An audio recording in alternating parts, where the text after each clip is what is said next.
Saddam Hussein waa kuma Saddam Hussein maxaad ka taqaanaa isaga? Mid ka mid ah madaxweynayaashii soo maray dalalka Islaamka ee muddada dheer xukunka ku haystay awoodda, kaasi oo dad badani ku tilmaami jireen geesi ama toorihii Islaamka, halka qaar kalena ay u yaqaaneen dilaaga ama dad qalka bilaa naxariis ah. Saddam Hussein. Haddaba maanta waxaan idiin hayaa 7 xaqiiqooyin hore uga ogeyn Saddam Hussein. balse ka hor intaanan idiin bilaabin, fadlan saar subscribe channelkeena haddii aad nagu cusub tahay, wixii aad ra'yigaagana noogu reeb commentiga. Number 1. Ma ogtahay inuu Saddam Hussein ahaa ninkii ugu muddada dheeraa ee hayay xukun militari adduunka?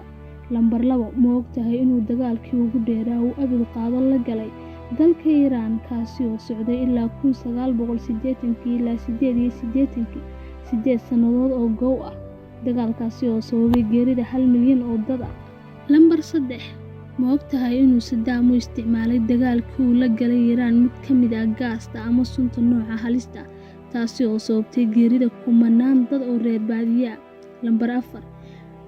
Saddam waxa uu ahaa madaxweynihii ugu horreeyay ee Carab ah ee u hanjaba dowlad Carab oo ay walaalo yihiin, isla mar ahaantaana qabsaday gebi ahaanteedba. Sanadkii 1991 waxa uu dagaal ku qabsaday dalka Kuwait.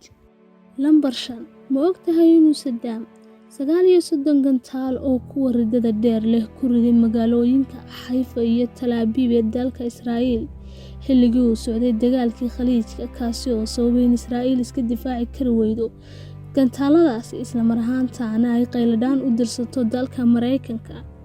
Number 5.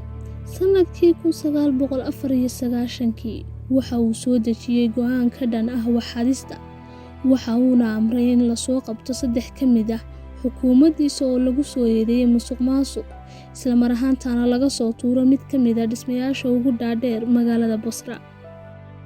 Number 7. Dhammaadkii 90-meeyadii, Saddam waxa uu mamnuucay in la furo goobaha maqaayadaha khamaarka lagu ciyaaro, isagoo qaar badan albaabada u laabay, qaarna goobahoodii ka dhisay masaajido. Sidoo kale waxa uu oggolaaday dumarka inay ku biiri karaan ciidanka, laakiin ay sharci tahay inay xidhaan xijaabka sharciga ah. Dumarku wuuna noqdo mid astura dhammaan jirkooda oo dhan. Number 8. Saddam waxa uu noqday madaxweynihii ugu horreeyay ee Carab ah ee si toos ah geeridiisa hawada looga daawanayay kadib markii lagu daldalay goob dadweyne.